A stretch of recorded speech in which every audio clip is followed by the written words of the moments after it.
O que se bebe em dia de festa pode-se beber no dia a dia? E que ligações gastronómicas se podem fazer com o que temos no copo? Aprenda e prove com a Escola do Gosto, a Academia de Literacia Alimentar do Público. Aulas únicas com especialistas. Entre como amador e saia um pouco mais conhecedor.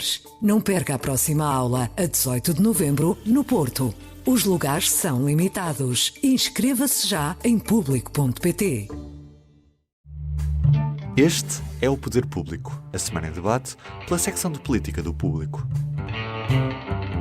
São José Almeida, Leonete Botelho, Sónia Sapaz. E eu sou Helena Pereira. Viva! Bem-vindos ao Poder Público. Estamos a gravar no dia 5 de janeiro de 2023, na semana em que António Costa acabou por fazer uma remodelação mais alargada do que o previsto depois do escândalo da TAP, e Pedro Nuno Santos fez também uma remodelação na direção do PS, o secretariado, pois bateu com a porta no dia em que saiu do governo.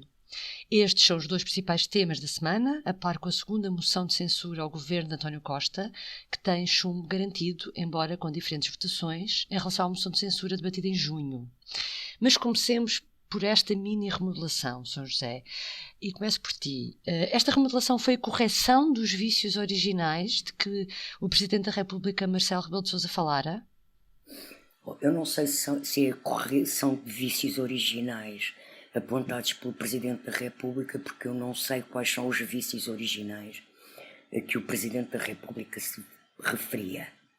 O que eu percebo é que há nesta remodelação a correção de concentração de pastas, e que eu penso que é uma separação positiva.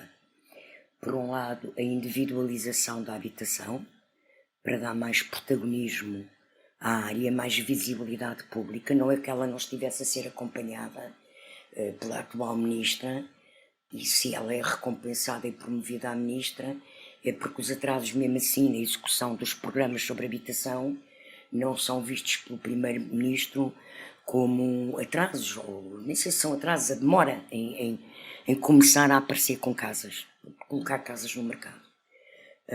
Até acho que nesse aspecto Helena Roseta deu um contributo muito bom num artigo que escreveu sobre a nova ministra no Público, que é, em vez da construção, o aproveitamento das casas devolutas, do património imobiliário devoluto do Estado. Sim, mas deixa-me só dar aqui uma chega. É só que a forma como António Costa apresentou essa remodelação foi muito também com nesse sentido que tu estavas a dizer da habitação. Parece que quem não soubesse o que é que tinha acontecido com o escândalo da TAP, parecia que António Costa tinha querido fazer esta remodelação para dar visibilidade à habitação, não é? Pois, olha, é juntar o útil ao agradável. Ele foi obrigado a remodelar, não é? Ele só remodela mesmo obrigado. Pronto, e portanto juntou o útil ao agradável. Aliás, de facto, pensar que a habitação pode estar junto com a TAP, com as infraestruturas, é um projeto megalómano, não é? E, portanto, penso que essa separação é positiva. O mesmo aconteceu na Secretaria de Estado, que era de João Galamba, não é? Em que há energia e clima, creio eu, e depois há o ambiente, que é autonomizado. O que também faz sentido, não é? Eu sei que no início Costa, com aquelas fixações cá em Portugal, às vezes manias na comunicação social e nos comentadores, de que o governo tinha que ser pequeno, ele acabou por fazer um governo pequeno a concentrar áreas que fazem mais sentido estarem desconexas. O valor do pequeno é muito relativo, não é? Pronto. Agora, é evidente, também há aqui outra coisa. Eu não sei de que é que o professor Marcelo Rebelo de Sousa falava. É manifesto que tem havido descoordenações no governo nestes últimos 9 meses. Costa esteve muito envolvido com negociações europeias, sobretudo sobre energia e a crise e as consequências da crise da energia e do aumento dos preços, etc. E andou um bocadinho fora do país demais, e a coordenação aqui dentro não era feita. E a coordenação não é uma questão de ter assessores de imprensa ou diretores de comunicação. A coordenação de um governo é feita pelo primeiro-ministro.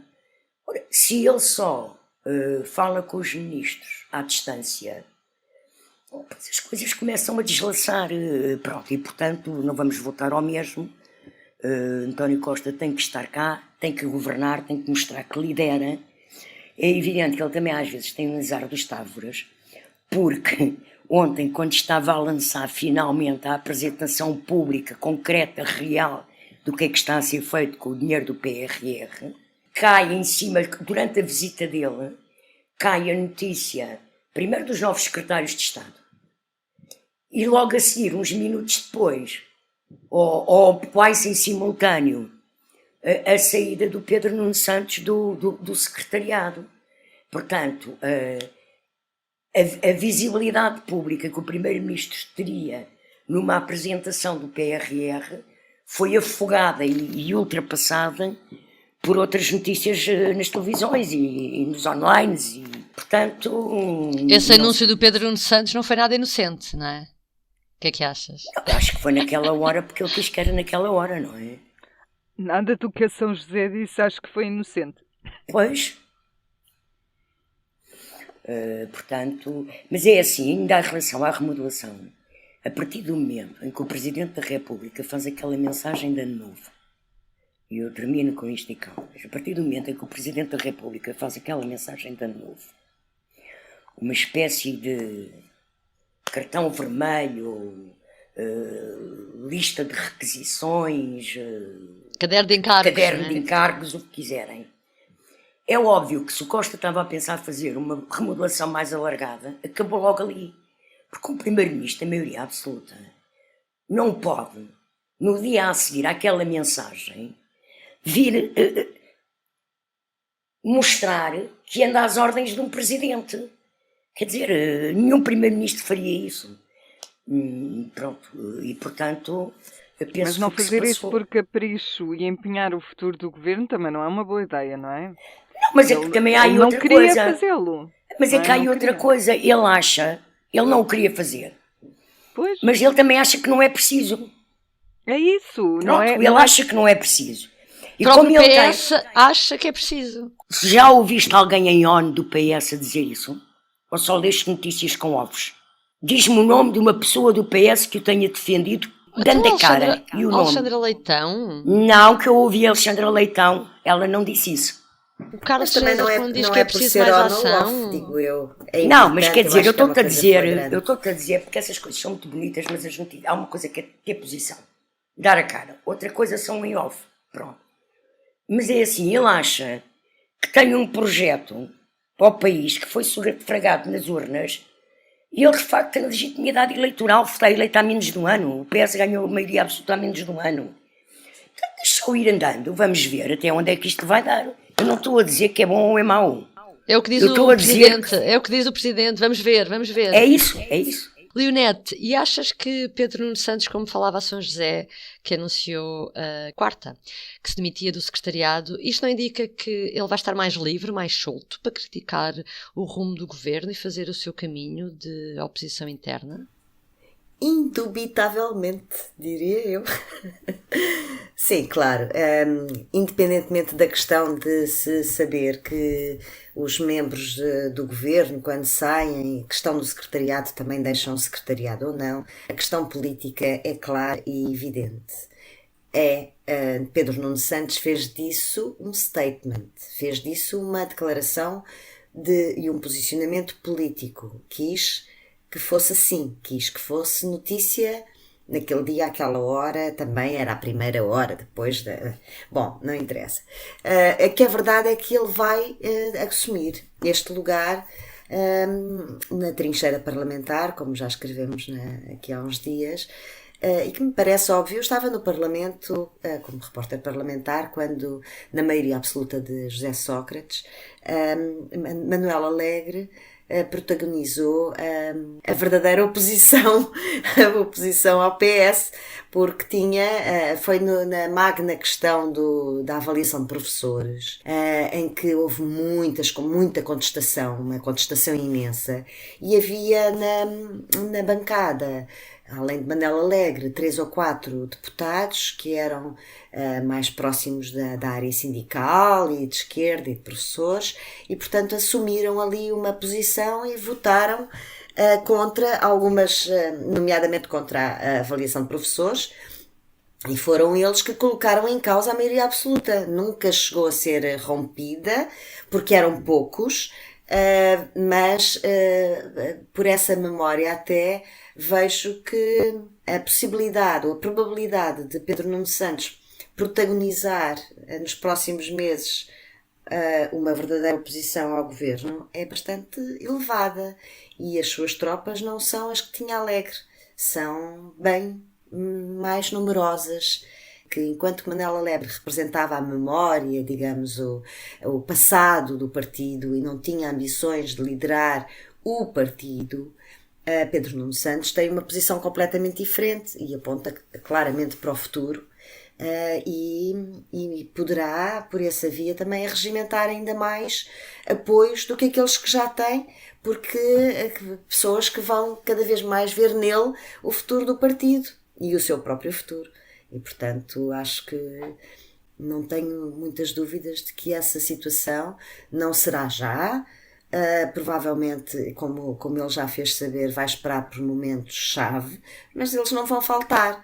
E, portanto, sim, vejo que vai haver, enfim, pelo menos alguma animação nos próximos meses na Assembleia, e vejo aqui uma situação em que o próprio PS vai ter que fazer aquilo que o Rui Tavares dizia ontem no debate de urgência, vai ter que governar como se não tivesse maioria absoluta a partir daqui, ou a partir de um determinado momento. Vai ter que governar e levar diplomas ao Parlamento como se não tivesse maioria absoluta. Isso pode não ser mau para o próprio PS. Vai ser seguramente uma época diferente deste último ano. Deixa-me só acrescentar uma coisa, que é uma pequena precisão. Manuel Alegre tinha a ambição de ser líder do PS, candidatou-se mais que uma vez à liderança do PS contra Sócrates. O que ele não tinha ambição era de ser primeiro-ministro, tanto que numa das suas candidaturas chegou a saber-se que se ele fosse líder do partido e o PS ganhava eleições, isso chegou a ser noticiado, que o primeiro-ministro seria outra pessoa. Que seria outro candidato, mas isso já percebi que vamos falar dessa questão mais à frente. Exatamente isso, São José, obrigada. Pois. Eu queria em todo modo acrescentar também uma coisa sobre o que a Leonete disse, que é o que vai ser difícil para Pedro Nuno Santos é encontrar o equilíbrio certo entre não desbaratar ao mesmo tempo o valor que o PS tem eleitoral e em intenções de voto, e conseguir assumir a sua oposição, ou seja, fazer mal ao PS sem fazer muito mal ao PS. Pois, a minha dúvida, exatamente, a questão até que eu te queria colocar também era essa. Na mensagem de Ano Novo, o Presidente da República elencou uma série de problemas, de riscos para este governo de maioria absoluta. Um deles era o desmoronar da coesão em torno do governo. Se houver realmente algumas divisões internas, isso pode constituir um pretexto para o Presidente agir de alguma forma? Ele falava de facto em fragmentação interna, mas eram várias, aquilo que ele chamava de vícios originais do governo. Ou seja, a ideia que dá é que não será só uma coisa nunca que o levará a tomar uma posição, mas será o desgastar dos vários pontos que ele pôs. Ele falava em problemas na orgânica, na descoordenação, na própria inação e na falta de transparência, na bolha, ele dizia descolagem da realidade. E ele depois, um bocadinho mais tarde, uma fonte de Belém, ao Expresso, explicou de forma mais miúda o que é que ele queria dizer com cada uma destas coisas. E falava também numa coisa curiosa, que era a excessiva centralidade do Primeiro-Ministro, que ele não tem um número 2 efetivo que o substitua nas questões. Mas tirando esse lado dos tais vícios originais do governo, que o Presidente criticou e de que falou na mensagem, eu acho que ele também foi muito claro a dizer que este não será o momento para tomar uma decisão dessas. Se acontecer mais para a frente, logo se verá, e ele tem em atenção uma série de aspectos que explicou claramente. uma das coisas que ele disse não é claro que se eu deitasse agora o governo abaixo, ou se houvesse uma situação de instabilidade no governo, não é claro que houvesse uma alternativa evidente. Que houvesse uma alternativa forte, imediata. Portanto, ele está muito ciente de que se houvesse eleições num período em que a oposição ainda não está forte, podia ser muito mais inconveniente do que trazer vantagens ao país. Porque ele fala inclusivamente no país parado, não sei quanto tempo, por causa das eleições. Disse que o experimentalismo não é bom, não é uma coisa com que nós queiramos viver em democracia, e que as eleições foram há menos de um ano e este governo teve maioria absoluta. Portanto, ainda por cima, após 6 anos de governo. Portanto, é claro para Marcelo, e até porque ainda não há sondagens que mostrem essa reviravolta, que mostrem os sinais da mudança, é claro para Marcelo que isso nunca seria uma solução para já. Agora tu dizes, mas isto da fragmentação interna também pode não acontecer para já. É verdade, e por isso é que é uma incógnita tão grande, e por isso é que o Presidente tem mantido sempre esta exigência. Ele não o diz assim, mas esta hipótese em cima da mesa, e eu acho que vai continuar sempre, porque é um direito que lhe assiste, até ao limite das suas possibilidades, que é 6 meses antes das eleições. Agora, não será nunca para já, acho que não. Concluindo, se calhar o que era bom era o governo ter um detetive privado, uma espécie de 007 interno, para dar conta destas situações todas. Por falar em oposições, esta quinta-feira é debatida e chumbada também a moção de censura apresentada pela Iniciativa Liberal. É a segunda moção de censura a este governo de maioria absoluta. A outra foi discutida em junho, foi apresentada pelo Chega. Na altura só o Chega votou a favor, todos os partidos votaram contra. Agora há uma ligeira diferença.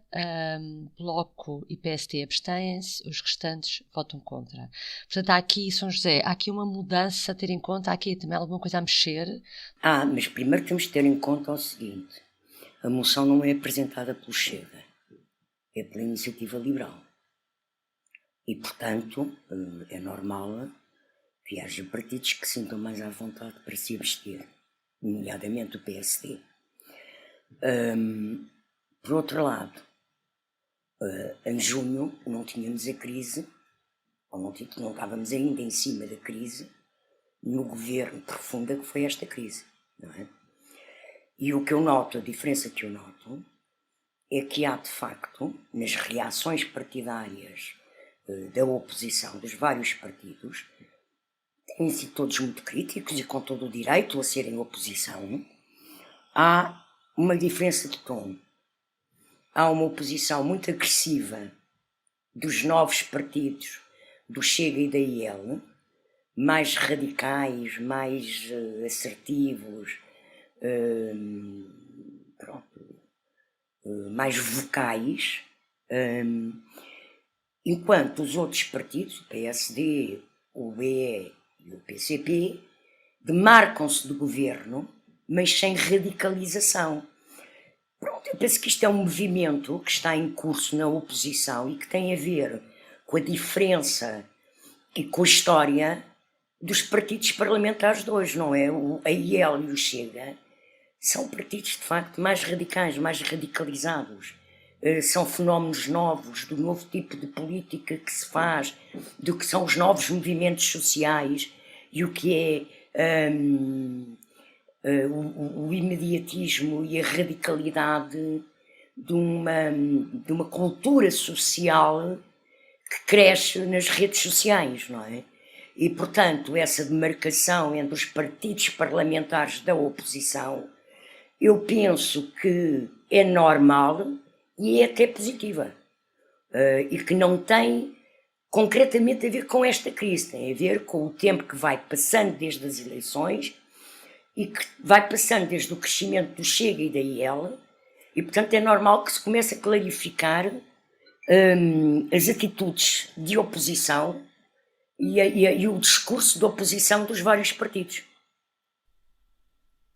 Poderemos chegar a uma altura em que se alinham Eu acho que pode ser isso que o Presidente está à espera, que se alinhem os 3 partidos de direita e aí as coisas sejam Não mais sei, claras porque por como este alternativa. caminho eu acho que eles não se vão alinhar.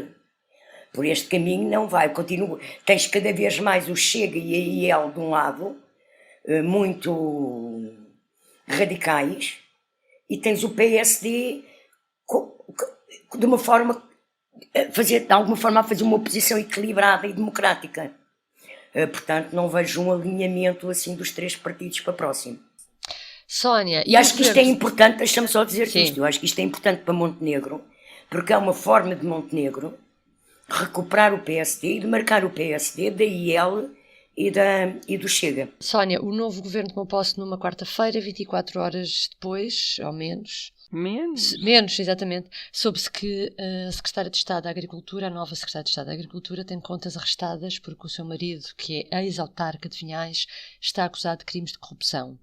Este caso vem afetar a imagem do governo. Como é que vês isto nesta altura? Deixa-me dizer uma coisa primeiro. Eu acho que nós já chegámos a um ponto em que os portugueses não se importavam que fosse contratado um especialista em Oppo Research, que é um termo que se usa para quando se recolhe informações sobre a oposição, para fazer sobre os oponentes políticos, no fundo, para saber quais são os podres deles, investiga-se tudo. Os pontos fracos. Informações, os pontos fracos, exatamente.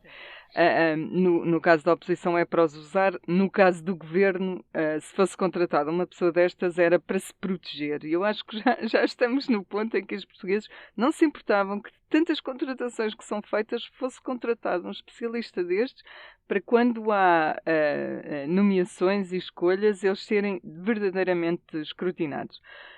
Porque no caso concreto deste governo, a verdade é que nós já tivemos um secretário de Estado que saiu porque foi acusado de prevaricação, tivemos uma secretária de Estado que saiu por causa de uma indenização de €500 mil de uma empresa pública que estava em dificuldades, e agora, menos de 24 horas depois, como tu disseste, de tomarem posse os novos membros do governo, começaram a revelar-se questões que eu acho que podiam ter sido postas à consideração do Primeiro-Ministro. Na realidade também não sabemos se foram, mas deixa-me só dizer que eu também não acho que estes casos são todos iguais entre si, não é? Este caso é o marido da Secretária de Estado. Ser acusado de prevaricação tem um impacto direto na imagem do governo, como aconteceu com Miguel Alves, que era secretário adjunto do Primeiro-Ministro. Não é a mesma coisa ter contas arrastadas por causa de um processo em que o marido está envolvido por suspeitas de corrupção, como é este caso da atual secretária de Estado, Carla Alves Pereira. Não é o mesmo domínio, não é a mesma gravidade e certamente não é o mesmo efeito para a imagem do governo, como tu perguntavas. Mas entra tudo para o mesmo bolo, para a leitura que a opinião pública está a fazer e para a imagem que a opinião pública está a criar em relação a este governo. E é verdade, nós não somos todos impolutos, não é? Eu posso achar que a minha vida é irrepreensível, mas aos teus olhos, ou aos olhos de São José, não é totalmente irrepreensível. Para outra pessoa qualquer pode não ser. Mas por isso é que eu acho que era importante que alguém que seja convidado para um cargo destes tenha a capacidade de dizer: olha, muito bem, eu adorava ser secretária de Estado da Agricultura, mas tenham atenção que eu tenho este caso porque estou a passar assim, e ficava à consideração da pessoa que faz o convite tomar a decisão e não ser surpreendido por isso. Eu não sei se é isso que normalmente acontece. O que parece é que isso não acontece e são todos surpreendidos por casos e casinhos. Uns mais graves, outros menos graves. E isso afeta, de facto, a imagem do governo. Devemos ter alguns cuidados nesta matéria. Não é a primeira vez que isto acontece. Eu acho que não sabemos exatamente como resolver esta questão, ou ainda não soubemos. O secretário-geral adjunto do PS, João Torres, em entrevista ao Público, defende que realmente haja no futuro uma reflexão para que haja mecanismos de verificação do currículo das pessoas parecidos com o que se passa noutros países para realmente prevenir estas situações. Nessa entrevista... Está agora, Helena, só antes de avançares, mas em relação a isso, não é só este governo que fica debaixo de fogo, que fica descredibilizado. Eu acho que isto é mais uma machadada na democracia e nas instituições democráticas. As pessoas, quando o regime começa a dar muitos sinais de fragilidade e de apodrecimento, a tendência pode ser mudar. Basta ouvir o fórum da TSF. Eu hoje de manhã vinha a ouvi-lo e de facto as pessoas, é aquele discurso, isto ajuda àquele discurso de são todos iguais, está tudo muito mal. Não... Exatamente. Enfim, é verdade. Ganhávamos todos. É uma vergonha. Não, mas eu posso só dizer uma coisa. Eu também não percebo o que é que se passa na cabeça dos autarcas.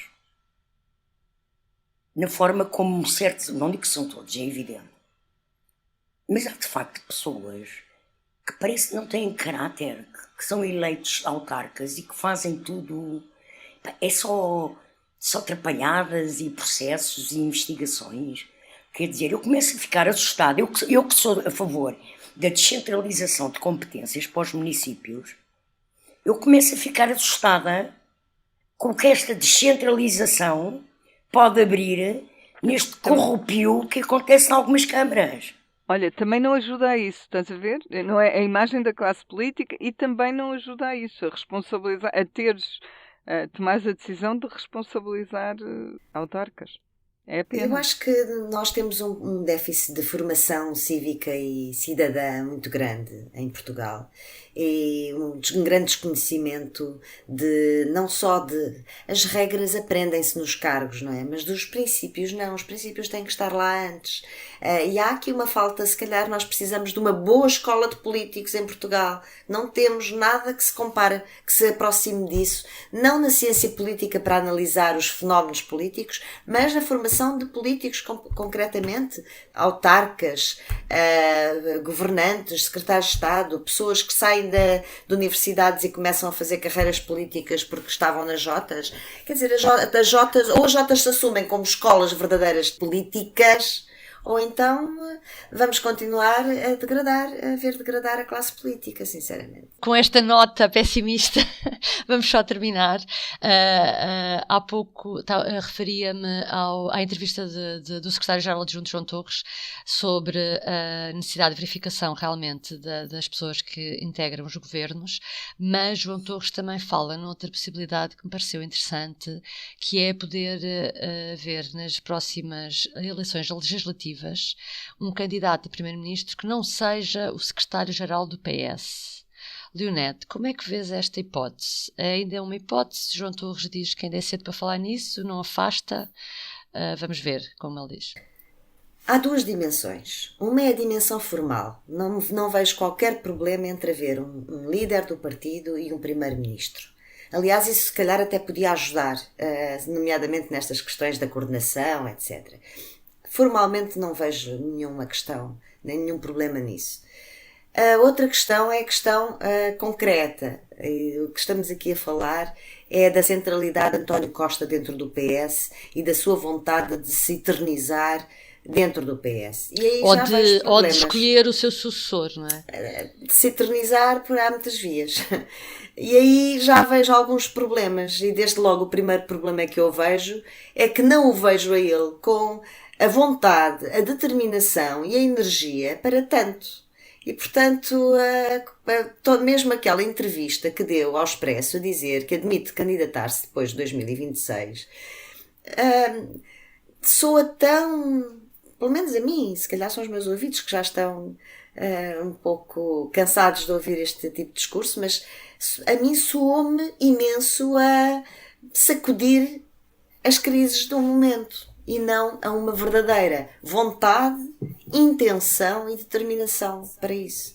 Portanto, essa entrevista também foi dada antes desta última crise. A crise estava em marcha, ainda não havia demissões. As coisas já começaram há algum tempo. Outras haverá, estas crises têm sido. Exato. Não, mas aquela já estava também em marcha, concreto, não é? Não tinha havido ainda demissões, mas já estava em marcha. E, portanto, quer dizer, eu sinceramente como te digo, a nível formal não vejo nenhum problema nisso. Depende sempre da conjuntura e das pessoas e do que as pessoas fazem com os lugares. E acho que até poderia ajudar. Imagina que se houvesse um verdadeiro dirigente socialista do partido, do aparelho, a preocupar-se com a gestão e a coordenação do próprio aparelho e uma pessoa a executar políticas, não vejo formalmente mal nisso. A questão é que neste momento em relação a este PS não consigo acreditar na veracidade e na boa vontade sequer de que assim seja. E por outro lado, imaginemos, não é? Como é que seria a gestão de um partido se tivesse, imagina, o líder fosse Pedro Nuno Santos e o primeiro-ministro, tinham de ser, o primeiro-ministro António Costa, tinha que ser uma coisa quase combinada, ultra combinada entre eles, ultra coordenada, não era cada um a puxar para seu lado a pensar Claro. no que acontece daqui a... Tinha de ser, eu acho que teria de ser sempre uma figura, olha, se calhar mais... senatorial, não é? Sim, Uma pessoa que no mais... fundo é o que existe com o presidente do PS, portanto era estranho também Exato. ver dois. Olha, não sei, eu não sei. Pois, por isso é que eu acho que isso está muito autocentrado em António Costa. É como se ele já não conseguisse ver qual vai ser o seu futuro político, então todos os cenários estão em cima da mesa. Já está tudo em cima da mesa. Mas a São José, há dias estávamos a falar sobre isto, há bocado, e ela estava a contar a história engraçada. Não, é que esta história não é nova, ou seja, o João Torres não está a inventar a roda, nem é nenhuma experiência. Esta história já aconteceu no passado. Aconteceu já, em 85, quando Mário Soares decidiu candidatar-se à presidência, final do Bloco Central, e por ação da moção de censura do PRD, e quem se candidatou a primeiro-ministro, sendo Soares secretário-geral ainda, foi António de Almeida Santos. Eles, de facto, estavam muito coordenados um com o outro e, portanto, o Dr. Almeida Santos, eu já falei aqui desse cartaz várias vezes, aparecia nos cartazes como candidato a primeiro-ministro a pedir 43%. Foi o pior resultado eleitoral que o PS alguma vez teve. Pois, não por ação, bem, não é? por ação do efeito PRD, o PS teve pouco mais de 20%. E, portanto, não é uma experiência de boa memória no PS. E não conheço mais nenhuma situação em Portugal que tal tenha acontecido. Em nenhum dos partidos. Penso que nunca houve uma proposta de primeiro-ministro e um líder do partido que não fosse ele o candidato a primeiro-ministro. É uma solução de má memória, portanto. Bom, para terminar, público e notório, São José. Ora, que é que eu escolheste? que há bocado a Leonete estava a falar na falta de formação cívica, e ligada a essa falta de formação cívica e essa maturidade democrática, eu lembro uma notícia que o Público publicou esta semana, uma entrevista com o secretário de Estado dos Assuntos Europeus, Tiago Antunes, sobre o facto de os portugueses são aqueles que menos são aprovados em provas para serem funcionários das instituições da União Europeia. Não tem a ver com preparação intelectual e conhecimento sobre a União Europeia, tem a ver com, como ele diz, até vou ver se consigo citar a frase, o que estas provas em que os portugueses não passam avaliam, não é? Portanto, a citação é assim, o que avaliam são competências abstratas e comportamentos em situações práticas, ou seja, os portugueses, os jovens portugueses, não têm durante a sua escola secundária, durante a sua escola universitária, não têm informação em como é que se trabalha em sociedade, como é que se trabalha com os outros, como é que as situações práticas se resolvem. E isto, embora há muita gente que não concorde, eu acho que isto é a responsabilidade das escolas e é a responsabilidade de gerações de ministros de educação que se limitaram a apostar num ensino ou livresco só, ou então livresco e profissional, mas profissional para aprenderem técnicas profissionais, não para aprenderem a viver em sociedade, em ter cultura democrática e cívica e a conviverem com os outros e a terem autonomia para solucionar problemas e a aprenderem a solucionar problemas. Portanto, há aqui um déficit de educação e acho muito positivo que haja alguém no governo que tenha coragem de o assumir. Agora, eu espero é que tirem consequências e que, além de irem fazer cursos de formação específicos, como o Tiago Antunes anuncia, que comecem a mexer qualquer coisa no Ministério da Educação, que é um ministério também que um dia destes temos que falar a sério sobre ele. Fica prometido. Temos de trocar umas ideias sobre o assunto. Exatamente. Trazes um público notório mais animador? Não, aliás, eu estava a ouvir a São José e estava a pensar, realmente esta semana não estamos muito animadas, eu reconheço e confesso da minha parte. Não, estava a ouvir a São José e a pensar, espero que não criem mais um grupo de trabalho, uma estrutura de missão para não é isso. Não é isso. Porque o meu público notório, não, eu estou só a tentar não é isso, é mexer a sério. É só para fazer a ponte com o meu público notório, São José, em que eu vou falar das 206 estruturas informais entre comissões, grupos de trabalho e task forces que existem neste momento ativas, formadas pelo governo. E as pagas custam 18 milhões por ano. E também me custa acreditar, e que são uma minoria, que a maior parte delas não tenha quaisquer custos designados, porque, custa-me só acreditar. Assim. Exato, há sempre custos, como é óbvio, não é? E só uma coisa, é que esta lista que foi pedida pela Iniciativa Liberal ao Governo em agosto e que foi enviada agora, já está desatualizada e mesmo sem perder a atualidade estava incompleta, porque falta lá a estrutura de missão das comemorações dos 50 anos do 25 de Abril, que já estava constituída desde 2021. Pois. Exatamente. Portanto, porque era do anterior governo, se calhar, e eles só deram as deste governo, não? Talvez. Mas olha, isso ainda é mais assustador, porque era desde 2015. Olha, sabes se estamos a falar em 5 meses ou 3 meses, 206, sabes então o que é que é eu mais te digo? assustador. Sabes o que é que eu te digo? É que eu tenho a impressão que há pessoas que fazem parte desses grupos e que nem sabem que lá estão. Olha, eu gostava... Não me admira nada. O número interessante era, além do número de comissões que já temos, era o número de pessoas envolvidas. Isso deve dar...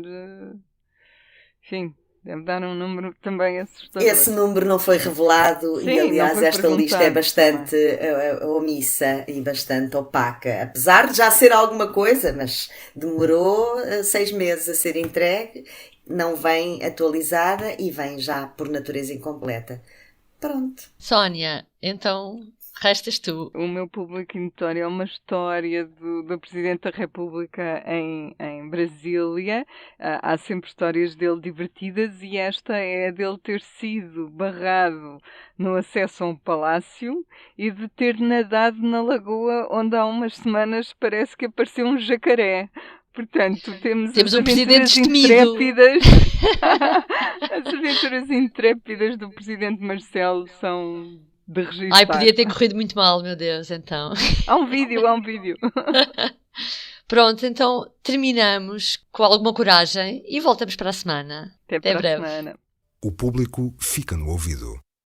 O que se bebe em dia de festa pode-se beber no dia-a-dia? E que ligações gastronómicas se podem fazer com o que temos no copo? Aprenda e prove com a Escola do Gosto, a Academia de Literacia Alimentar do Público. Aulas únicas com especialistas. Entre como amador e saia um pouco mais conhecedor. Não perca a próxima aula, a 18 de novembro, no Porto. Os lugares são limitados. Inscreva-se já em público.pt.